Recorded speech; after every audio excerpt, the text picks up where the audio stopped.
نبی پاک فرماتے ہیں طلب کسب الحلالی فریدۃ بعد الفریدہ، یعنی حلال کمائی کی تلاش بھی فرائض کے بعد ایک فرائض ہے، یعنی یہ فرض قرار دیا گیا، اہم فریضہ قرار دیا گیا کہ حلال روزی کی تلاش کی جائے۔ ایک بات یاد رکھیے، اسلام پیسے کمانے کو برا نہیں کہتا، اسلام نہ بزنس کو برا کہتا ہے، نہ جاب کو برا کہتا ہے، نہ مال کمانے کو برا کہتا ہے، بلکہ اسلام میں اس کو صحیح طریقے سے ارن کرنے کو انکریج کیا گیا ہے۔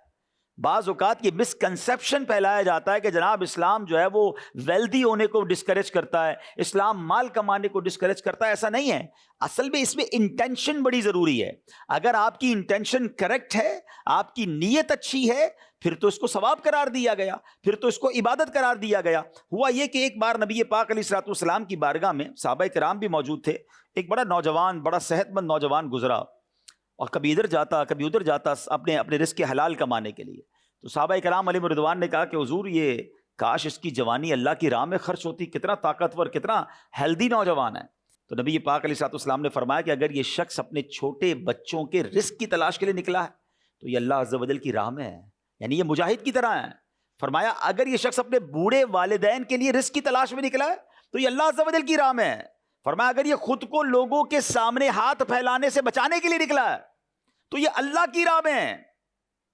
اب فرمایا اگر یہ دکھاوے اور تفاخر کے لیے نکلا ہے، پراؤڈ کے لیے نکلا ہے، فخر کے لیے نکلا ہے، تو فرمایا یہ شیطان کی راہ میں ہے۔ لک اٹ، کام ایک ہی ہے، انٹینشن ڈیفرنٹ ہوئی، اس کا رزلٹ بھی ڈیفرنٹ ہو گیا۔ پیسے کمانے ہیں لوگوں میں بڑائی کے لیے، بابا کے لیے، میں نے جناب دنیا میں دکھانا ہے دنیا کو میں کتنا بڑا آدمی ہوں، میرے پاس کتنی بڑی گاڑی ہے، میں لوگوں پہ روب جماؤں گا، یہ انٹینشن ڈیفرنٹ ہو گئی، یہ پراؤڈ کی ہو گئی، یہ تفاخر کی ہو گئی، یہ لوگوں کو ذلیل کرنے کی ہو گئی۔ اور اس لیے کہ رزق حلال کماؤں گا تو اپنے بال بچوں کی، اپنی فیملی کی کفالت کروں گا، اور جو مجھ پر اسلام کے احکام ہیں، روزی کمانے کے بعد اگر مالدار ہو گیا تو اس کی جو زکوٰۃ دینی ہے، جو مال کے حقوق ہیں وہ بھی ادا کر کے غریبوں کی مدد کروں گا۔ تو آقا علیہ الصلوۃ والسلام نے کیا فرمایا کہ اب یہ اللہ کی راہ میں ہے۔ آپ ذرا غور کریں نا، کمانے پیسے گیا ہے، جہاں جاب پہ رہا ہے، بزنس پہ رہا ہے، مگر کیا فرمایا، یہ جہاد کرنے والا ہو گیا، یعنی اللہ کی راہ میں نکلنے والا ہو گیا۔ تو یہ میرا اور آپ کا پیارا مذہب ہے کہ ہمیں اپنی زندگی میں رزق حلال کمانے کے لیے انکریج بھی کیا گیا، بلکہ اس کا ریوارڈ بھی بیان کر دیا گیا۔